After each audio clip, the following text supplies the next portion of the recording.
मैं 15 साल की थी। मैंने अपनी शादी के बारे में सोचा तक नहीं था।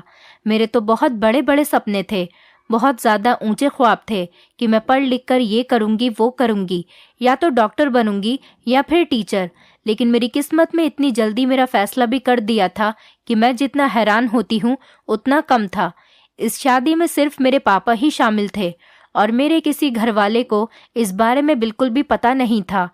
वैसे भी मेरी शादी कौन सा मेरी खुशी से और मेरी इजाज़त से बहुत अच्छे इंसान से हो रही थी जो ज़्यादा लोग आते। मेरा होने वाला पति एक बहुत बीमार और पागल इंसान था जो आज शादी वाले दिन भी जंजीरों से बंधा हुआ था, जो फेरों के वक्त खोली गई थी। मैंने इस शादी से बचने की बहुत ज़्यादा कोशिश भी की थी, लेकिन फिर मैं बहुत ज़्यादा मजबूर हो गई और मुझे इस शादी के लिए हाँ करनी ही पड़ी। वरना कहाँ एक 15 साल की लड़की और कहाँ एक 50 साल का पागल इंसान। उसको तो ये भी पता नहीं था कि आज उसकी शादी है। थोड़ी देर में मुझे दुल्हन बनाकर बाहर बिठा दिया गया और उस पागल इंसान को भी लाकर मेरे पास बैठा दिया गया, जो बच्चों की तरह खुश हो रहा था और हाथों से तालियां बजा रहा था कि आज मेरी शादी है। थोड़ी देर में वहां पर पंडित जी भी आ गए और हमें जयमाला के लिए खड़ा कर दिया गया। मैंने उम्मीद भरी नजरों से एक बार इधर उधर देखा, लेकिन कोई भी हमदर्द ना पाकर दोबारा नजरें झुका ली।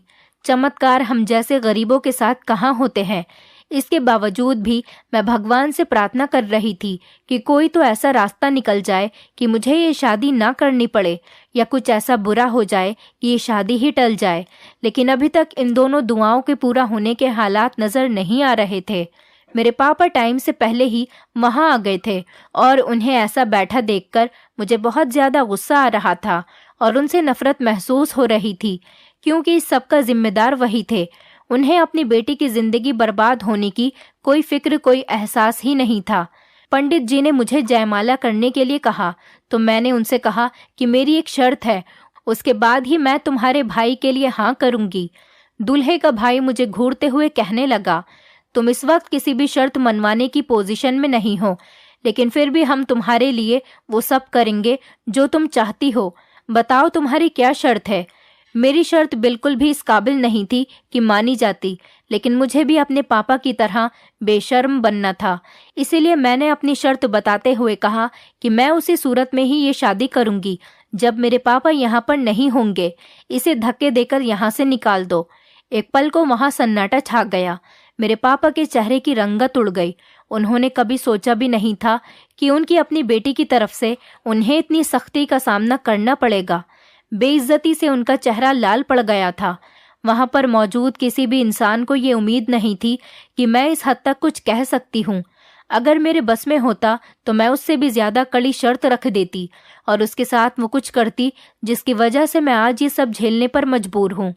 वहां मौजूद सब लोग सोच में पड़ गए कि एक बेटी अपने बाप के खिलाफ इतनी बड़ी बात कैसे कर सकती है, लेकिन मैंने इसी शर्त पर शादी करने की हामी भरी थी। मेरे पागल होने वाले पति को तो किसी भी बात का कोई एहसास नहीं था। तभी उसका भाई उठा और मेरे पापा को कहने लगा कि तुम्हें अब जाना होगा, शर्त तो पूरी होगी। ये सब कुछ मैंने खास मकसद के लिए किया था कि शायद मेरे पापा एंड वक्त पर बदल जाएं या उनका दिल बदल जाए और उनके दिल में मेरे लिए हमदर्दी और प्यार जाग जाए तो वो मुझे इस बेजोड़ शादी से बचा ले। लेकिन ऐसा कुछ नहीं हो सकता था और वो चुपचाप वहां से चले गए। अब मेरे पास और कोई रास्ता नहीं था। इससे पहले कि मैं जयमाला करती, भगवान की तरफ से जैसे चमत्कार हो गया। अचानक दरवाज़ा खुला और आंधी तूफान की तरह मेरी मम्मी अंदर आई। मेरी माँ ने बहुत ही हैरत से मेरा ये दुल्हन वाला रूप देखा था। मैं जानती थी उनके दिल में भी उस वक्त टुकड़े टुकड़े हो गए होंगे और माँओं की तरह मेरी माँ की भी ख्वाहिश थी कि मुझे अपने हाथों से सज संवार कर विदा करती, मगर किस्मत ही उस मोड़ पर ले आई थी। उन्हें शायद अब पता चला था। मेरे पागल होने वाला पति मेरी माँ को देखकर तालियां बजाने लगा और उनके पैरों में बैठ गए। मेरी माँ अपने साथ पुलिस भी लेकर आई थी। मैं भागते हुए अपनी माँ के गले जा लगी थी और पुलिस ने वहां मौजूद सब लोगों को हथकड़ी पहनाना शुरू कर दी। वहां मौजूद सब लोग तो जैसे घबरा ही गए थे, क्योंकि ये सब बिल्कुल उनकी सोच से अलग हुआ था। उन्होंने सोचा भी नहीं था कि ऐसा कुछ हो जाएगा और खबर तो मुझे भी नहीं थी कि मेरी माँ मुझे बचाने के लिए इस हद तक चली जाएगी। अचानक दूल्हे का भाई मेरी माँ के पास गया और उनसे धीरे से कहने लगा कि तुमने अभी और इसी वक्त अगर ये गिरफ्तारी नहीं रोकी तो गुजरी सारी बातें अभी सबके सामने आ जाएंगी। तुम अपनी बेटी को बताओ कि हमारा और तुम्हारा पास्ट में बहुत गहरा ताल्लुक था। अपनी बेटी की शादी तो तुमने रुकवा दी है, लेकिन अभी और इसी वक्त तुमने पुलिस को वापस नहीं भेजा तो उम्मीद मत रखना मैं तुम्हारे बारे में क्या क्या तुम्हारी बेटी को बताऊंगा। मैं पास में ही खड़ी थी और ये सब मैंने अपने कानों से सुना था। ये सब सुनते ही मेरी माँ के चेहरे की रंगत बदल गई थी और जो पहले बहुत ही जोर से आई थी और उनका गुस्सा ठंडा हो गया और उन्होंने पुलिस वालों को जाने का कह दिया। मैं समझ नहीं पा रही थी कि आखिर मेरी मम्मी ने ऐसा क्यों किया, क्यों उनकी बात मानी। मम्मी ने मुझे अपने साथ ले जाना चाहा तो मैंने उनका हाथ झटक दिया और कहा कि अभी मुझे बिल्कुल सच सच बताओ कि यहाँ क्या हुआ है, बल्कि आज से 16 साल पहले क्या हुआ था। मुझे सारी सच्चाई जाननी है। मम्मी ने रोते हुए जो हकीकत बताई वो सुनकर तो मेरे कदमों तले से जमीन निकल गई। मेरा नाम अनु है, लेकिन हम जैसों की किस्मत तो बहुत ही बुरी होती है। मैं भी ऐसे ही नसीब लेकर पैदा हुई थी कि मेरी पैदाइश पर मेरे पापा ही खुश नहीं थे। हर मर्द की तरह उन्हें भी पहली संतान बेटा ही चाहिए था, मगर उनकी और मेरी, हम दोनों की बदकिस्मती थी कि मैं पैदा हो गई। मेरी मम्मी को मुझसे बहुत ज़्यादा प्यार था। वो मुझे बहुत ज़्यादा प्यार से रखती थी, मुझसे बहुत मोहब्बत करती थी। जैसे जैसे मैं बड़ी होती गई वैसे वैसे मेरे छोटे बहन भाई बढ़ते गए, लेकिन उसके साथ साथ मैंने जिंदगी का एक और भयानक पहलू देखा कि मेरे पापा एक नशेड़ी थे। वो जो कुछ कमाते वो सब कुछ सारा दिन जुए और सट्टेबाजी में हारकर शाम को घर आते और फिर घर में हंगामा मच जाता था। मेरी मम्मी न उन्हें छोड़ सकती थी और न हम सबको कहीं दूर ले जा सकती थी। मम्मी पापा की रोज की लड़ाइयाँ घर का हिस्सा बन चुकी थी कि किसी दिन अगर घर में लड़ाई न होती तो हम भाई बहन हैरान होते और हमें अधूरापन महसूस होने लगता था। मैं घर की सबसे बड़ी बेटी थी और इन बातों को मैं ही सबसे ज्यादा महसूस करती थी। जब से मैं समझदारी की उम्र को पहुंची थी, मम्मी ने मुझे छुप छुप कर रखना शुरू कर दिया। मुझे हर वक्त मना करती थी, अपने पापा के सामने ज्यादा मत जाया करो और गली में बाहर मत निकला करो। मम्मी ने तो मुझे घर पर ही बिठा लिया था। पता नहीं उन्हें किस बात का डर था। मैंने कई बार मम्मी से पूछने की कोशिश की, मगर वो हमेशा मुझे टाल देती थी। यहाँ तक कि मुझे मम्मी ने घर पर बिठा लिया था। हालांकि मैं बहुत ज़्यादा इंटेलिजेंट थी और 15 साल की उम्र में ही मैंने मैट्रिक पास कर लिया था। मैं अक्सर मम्मी से उनकी उम्र की औरत से बातें करते हुए सुना करती थी। वो कहती थी कि मैं बस अपनी बेटी के थोड़ा और बड़ा होने का इंतज़ार कर रही हूँ। 18 साल की होते ही उसकी शादी कर दूंगी। मैं उसको उसके पापा के नशे के हाथ नहीं चलने दूंगी। उस समय मुझे मम्मी की बातें समझ में नहीं आती थी कि भला मुझे मेरे पापा से छुपाने की क्या ज़रूरत है। इन दिनों वैसे भी घर में मम्मी पापा की लड़ाइयाँ हद से ज़्यादा हो गई थी और अब तो हर वक्त घर में लड़ाइयाँ रहती थी। उस दिन भी घर में हंगामा मचा हुआ था। मम्मी ने हमें सख्ती से मना कर रखा था कि हम कमरे से बिल्कुल बाहर न आए। मैं अपने छोटे बहन भाइयों के साथ किचन में छिपकर बैठी हुई थी और डर रही थी कि न जाने बाहर ऐसा क्या हो रहा है। मम्मी और पापा के चीखने की आवाज़ें अंदर तक आ रही थीं और हम सब सहमे हुए थे।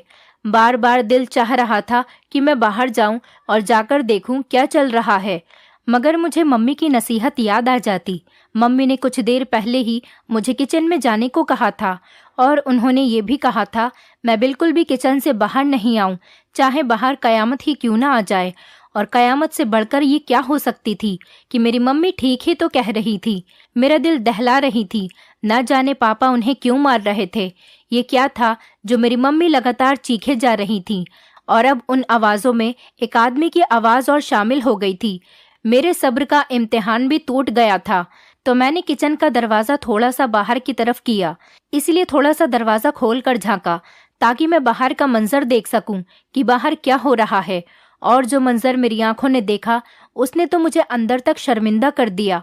मेरे पापा इस हद तक गिर जाएंगे मैंने कभी नहीं सोचा था। वो एक अनजान आदमी के हाथ में अपनी पत्नी यानी कि मेरी मम्मी का हाथ दे रहे थे। वो इंसान शक्ल से बहुत ज्यादा शरीफ लग रहा था, लेकिन उसके ऐसे काम देखकर कोई भी तौबा करता। वो मम्मी को खींचते हुए लेकर जा रहा था और मम्मी चीखते हुए खुद को रोक रही थी। कुछ देर तो ये मंजर मैं देखती रही, मगर फिर मुझसे बर्दाश्त नहीं हुआ कि वो अनजान और बदकिरदार इंसान मेरी मम्मी को यूं लेकर जा रहा है। मैं मम्मी की नसीहतों को नज़रअंदाज करते हुए जल्दी से भागकर बाहर आई और अपनी मम्मी को छुड़वाने की कोशिश करने लगी। पापा ने ये मंजर देखा तो मुझे थप्पड़ मारकर पीछे कर दिया, मगर मैं नहीं रुकी। मैं भला अपनी मम्मी को इस आदमी के साथ कैसे जाने देती। ऐसा लग रहा था कि जैसे मेरे पापा मेरी मम्मी का सौदा कर रहे हैं और उन्हें बेच आए हैं। मम्मी अपने आप को छुड़वाने की मेहनत करती हुई मुझसे चीख कर बोली कि तुमसे किसने कहा था कि तुम बाहर आओ, तुम अंदर चली जाओ, जल्दी अंदर जाओ। मैंने कहा, मम्मी मैं तुम्हें कैसे छोड़ सकती हूँ, मैं तुम्हें नहीं जाने दे सकती। फिर मैंने उस इंसान के हाथों पर मारते हुए कि मेरी मम्मी का हाथ छोड़ो, मेरी माँ को छोड़ दो। अचानक उसने मम्मी का हाथ छोड़ दिया। मैं और मेरी माँ दोनों ही हैरान रह गए। हमें उम्मीद नहीं थी कि वो ऐसा करेगा, लेकिन अगले ही पल हमारी जान निकल गई जब उसने मम्मी का हाथ छोड़कर मेरा हाथ पकड़ लिया। मेरी मम्मी तड़पते हुए आगे बढ़ी, जबकि मेरे पापा के चेहरे पर तो कुछ भी नजर नहीं आ रहा था। वो इंसान मेरे पापा को कहने लगा कि अपनी बेटी को मुझे ले जाने दे, मैं तुझे और ज्यादा पैसे दूंगा। मैं तो डर गई हूँ और मेरी मम्मी के भी चेहरे के रंग उड़ गए। मम्मी उस इंसान से मुझे छुड़वाने लगी, मगर मेरे पापा ने मम्मी को चोटिया से पकड़कर खींचा और कमरे में जाकर बंद कर दिया और बाहर कुंडी लगा दी। मम्मी तड़पने लगी और मुझे आवाजें देने लगी, लेकिन इस सब में उस जालिम इंसान और मेरे जालिम बाप को तरस नहीं आ रहा था। पापा मुझसे कहने लगे कि तू फिजूल में खुद को परेशान कर रही है। मैंने सौदा तो तेरी माँ का किया था, लेकिन अब तेरे बदले मुझे ज्यादा पैसे मिल रहे हैं, तो तू अपने पापा का भला क्यों नहीं सोचती। ये तुझे बहुत ज्यादा खुश रखेगा। जा शाबाश, मेरी बेटी चली जा। मैंने पापा से बहुत कहा कि वो मुझे बचा लें, लेकिन वो तो जैसे पत्थर की मूरत बन गए थे। वो इंसान ऊंची आवाज में मुझसे कहने लगा, तेरे पापा ने मेरा कर्जा उतारना है और वो इसी सूरत में उतरेगा जब तू मेरे साथ जाएगी, और तूने जरा भी होशियारी दिखाने की कोशिश की तो तेरे साथ बहुत बुरा पेश आऊंगा। वो मुझे खींचते हुए अपने साथ अपने घर ले गया। रास्ते में बहुत से लोगों ने देखा, लेकिन किसी की भी हिम्मत नहीं थी कि उस जालिम इंसान के साथ कोई पंगा लेता, क्योंकि आज के ज़माने में कौन किसी की सुनता है। अपने घर ले जाते ही उसने मुझे एक कमरे में बंद कर दिया। मैं ऊंची आवाज़ में रोने लगी। थोड़ी देर बाद कमरे का दरवाज़ा खुला। एक बूढ़ी औरत मेरे लिए खाना और एक पानी का गिलास लेकर आई और कहने लगी कि मैं जानती हूँ कि मेरे बेटे ने तुम्हें यहाँ पर कैद करके रखा है और उसने गलत किया है, लेकिन इससे ज्यादा गलत तेरे पापा ने किया है जो तुझे उसके साथ आने दिया। लिहाजा जितनी जल्दी हो सके तुम ये हकीकत कबूल कर लो, क्योंकि मैं भी अपने बेटे के खिलाफ नहीं जा सकती। वो मुझे खाना और पानी देकर चली गई और मैंने खाने को हाथ तक नहीं लगाया और रोती रही। यूं ही रोते रोते पता नहीं मेरी आंख किस समय लग गई, और जिस वक्त मेरी आंख खुली तो मैंने देखा जिस कमरे में मैं कैद थी वहां एक खिड़की बाहर आंगन में खुलती थी। तो मैंने वो खिड़की खोली तो मुझे सामने वो बूढ़ी औरत और वो आदमी नजर आ गया। वही बूढ़ी औरत जो दोपहर को मेरे पास आई थी, अपने बेटे यानी जो आदमी मुझे यहाँ पर लेकर आया था उससे कह रही थी कि इस बेचारी लड़की का क्या कसूर है। जवाब में बोला गया कि मेरे भाई का क्या कसूर था, मैं उसे अपने लिए नहीं बल्कि उसी के लिए लेकर आया हूँ। मैं उसकी बात सुनकर सोच में पड़ गई, क्योंकि उसकी ये बात मेरी समझ में नहीं आई थी कि ये मुझे किस मकसद से यहाँ पर लेकर आया है। वो मेरे कमरे की तरफ आने लगा था और उसकी माँ पीछे से चिल्ला रही थी कि तुम जानते हो उसका दिमाग ठीक नहीं है, वो पागल है, तुम एक छोटी सी बच्ची को उसके हवाले कैसे कर सकते हो। रुक जाओ, ऐसा मत करो। मैं ये सब सुनकर बहुत ज्यादा डर गई कि वो मुझे किस पागल इंसान के हवाले करने जा रहा है। मुझे तो यही लगा था कि शायद वो मुझसे शादी करेगा, क्योंकि हमारे मोहल्ले में जब भी किसी नशेड़ी बाप ने अपनी बेटी को इस तरह किसी दूसरे आदमी के हाथ बेचा था तो वो आदमी उस लड़की से शादी कर लेता था। इसलिए मेरा भी यही ख्याल था कि शायद ये भी मुझसे अब शादी करेगा। लेकिन ये तो कोई और ही बात थी कि उसका एक पागल भाई भी था और ये मुझे उसके हवाले करने जा रहा था। उसने कमरे में आते ही दरवाज़ा खोलकर मुझे पकड़ा और खींचते हुए ले जाने लगा। ठीक उसी कमरे के सामने एक और कमरा बना हुआ था जिसके बाहर ताला लगा हुआ था। उसने दरवाजे पर लगा ताला खोला और मुझे लेकर अंदर गया तो मेरे होश ही उड़ गए। सामने एक पागल सा इंसान था जिसे जंजीर से बांधा हुआ था। उसका यूं जंजीर से बंधे होने का एक ही मतलब था कि वो बहुत ज्यादा खतरनाक है, तभी उसे बांधा गया है। वो मुझे यहाँ पर क्यों लाया है? मैं तो डर के मारे रोने लगी।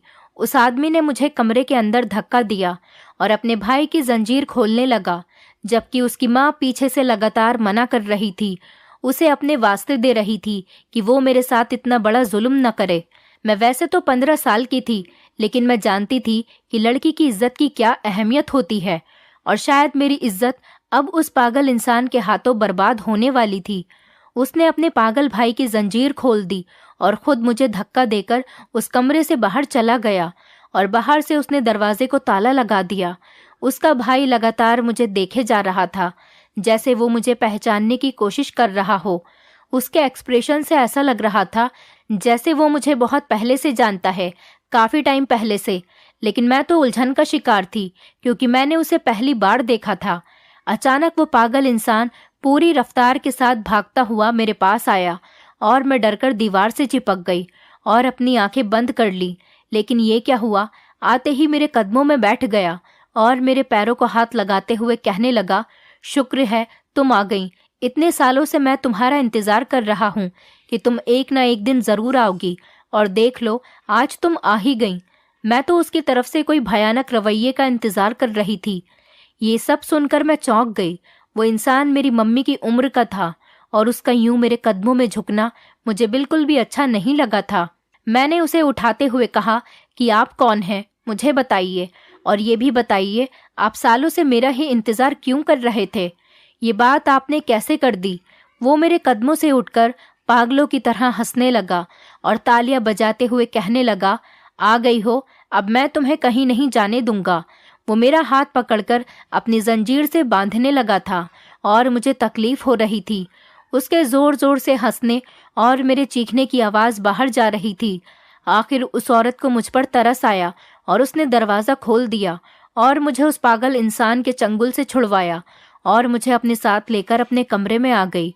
मुझे समझ में नहीं आ रहा था कि उस घर की ऐसी कौन सी कहानी है।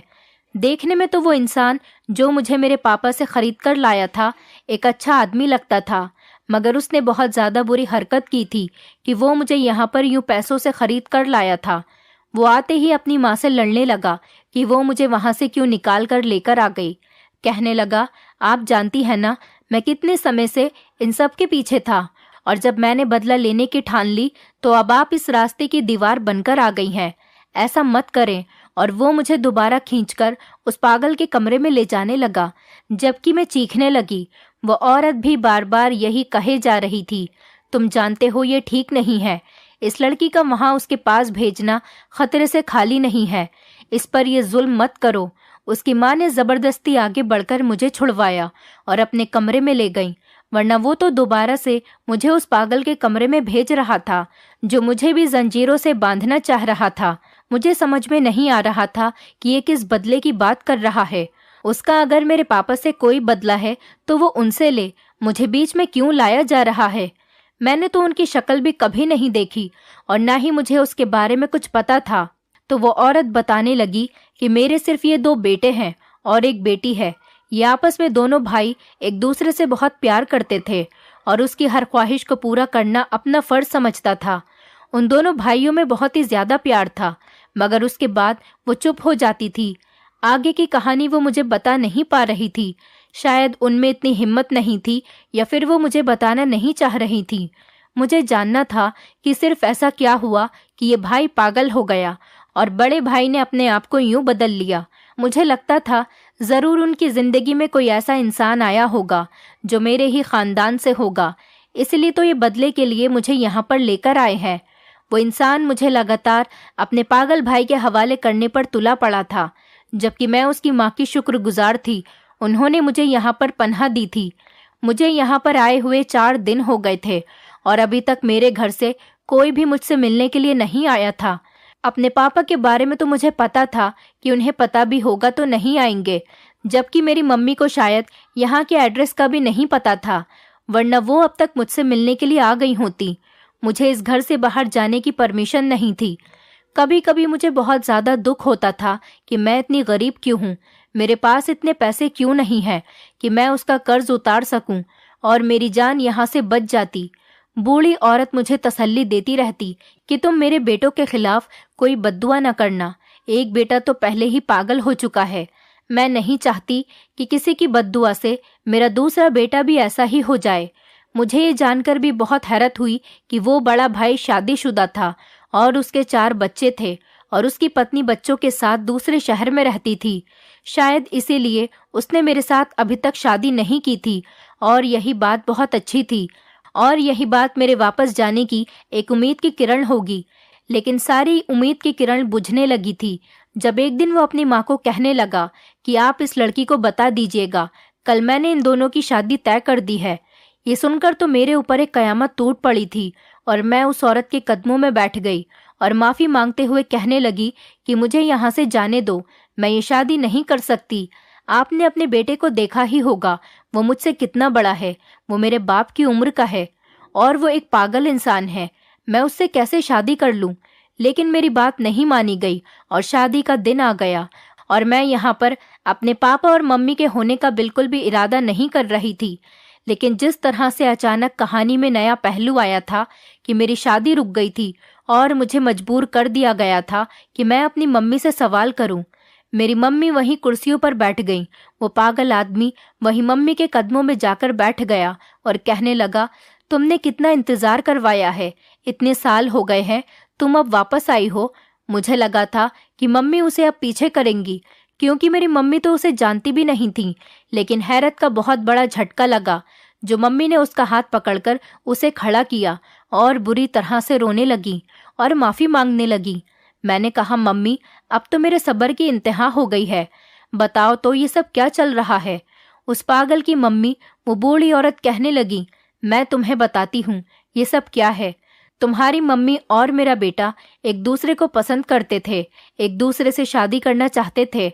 असल में मेरी छोटी बेटी तुम्हारी माँ की दोस्त थी और उसके जरिए से इसका हमारे घर पर आना जाना था। मेरे बेटे ने उसे कहीं पर देख लिया और हर वक्त इसके ही गुण गाने लगा। जब भी शादी की बात आती तो साफ कह देता कि मैं तो उससे ही शादी करूंगा। हालांकि हम जानते थे ऐसा होना नामुमकिन है क्योंकि तुम्हारी माँ की और हमारी अलग बिरादरी है और वो अपनी बिरादरी से बाहर शादी करना नहीं चाहते। लेकिन मेरा बेटा इस रास्ते पर बहुत आगे बढ़ चुका था और किसी भी कीमत पर उसके वापस पलटने का कोई भी रास्ता नहीं था। इसलिए हम उसके कहने पर तुम्हारी माँ का रिश्ता लेने चले गए। हम मामूली नहीं थे, खाते पीते लोग थे। इसके बावजूद तुम्हारे नाना ने हम सब की बहुत ज्यादा बेइज्जती की और अपने घर से धक्के देकर निकलवा दिया कि हमारी हिम्मत कैसे हुई कि उनकी बेटी का रिश्ता लेकर आए। फिर तुम्हारी मम्मी ने भी कॉल करके मना कर दिया, कहने लगी, मेरे पापा ने मेरी शादी तय कर दी है और मुझे वहीं पर शादी करनी होगी। तुम्हारी माँ तो शादी करके अपने नशेड़ी पति के साथ विदा हो गई, लेकिन मेरे बेटे की जिंदगी उजाड़ गई। ये मजनू बन गया और इस हाल में पहुंच गया। तुम देख सकती हो कि ये अब भी सिर्फ इसी को पहचानता है और कैसे आते ही इसके पैरों में बैठ गया। वो इंसान जो पापा से मुझे अपने भाई के लिए खरीद के लाया था, वो कहने लगा, मैं सिर्फ तुम्हारी मम्मी से बदला लेना चाहता था, उसे एहसास करवाना चाहता था कि कोई अपना बिछड़ जाए तो दिल पर क्या बीतती है। मैं जानता हूँ कि बदले की इस आग में मैं बहुत आगे तक पहुँच गया था कि मैंने तुम दोनों की शादी करवाने का ही फैसला कर लिया था। मेरी माँ मुझे मना करती रही लेकिन मैंने उनकी एक नहीं सुनी। लेकिन मेरे भाई की इस हालत की जिम्मेदार सिर्फ और सिर्फ तुम्हारी माँ है जो उसको छोड़कर चली गई थी। इसलिए मैं गुस्से में पागल हो चुका था और मैंने वो सब भी किया जो मुझे नहीं करना चाहिए था। मेरी माँ रोते हुए कहने लगी, मैंने अपनी मर्जी से शादी नहीं की थी, मुझे मेरे घर वालों ने मजबूर कर दिया था। पापा ने धमकी दी थी कि अगर उनकी मर्जी से शादी नहीं की तो वो उसे जान से मार देंगे। इसलिए मैं अपने प्यार की जान बचाने की खातिर चुप हो गई थी और जो पापा ने कहा मैंने वही किया। किस्मत ने मेरे साथ भी कुछ अच्छा नहीं किया, एक नशेड़ी पति के पल्ले बांध दिया जिसकी वजह से ना मैं आगे की हूँ और ना ही पीछे की। इस सारे खेल में मुझे सिर्फ एक बात अच्छी लगी थी कि उसका पागलपन मम्मी को देखते ही जैसे कहीं दूर चला गया था। वो मम्मी का हाथ पकड़कर फिर से अपने बीते हुए कल की बातें दोहरा रहा था। अब मेरा एक फैसला करने की बारी थी और मैं जानती थी कि मेरी माँ के लिए ये एक्सेप्ट करना बहुत मुश्किल होगा। मगर मैंने अपनी माँ को मजबूर किया कि अपने पहले पति से डाइवोर्स लेकर अपने प्यार के पास चली जाएं, अपनी मोहब्बत से शादी कर लें ताकि वो पहले जैसा हो सके, क्योंकि मैं जानती थी उसे सिर्फ मेरी मम्मी की मोहब्बत ही ठीक कर सकती है।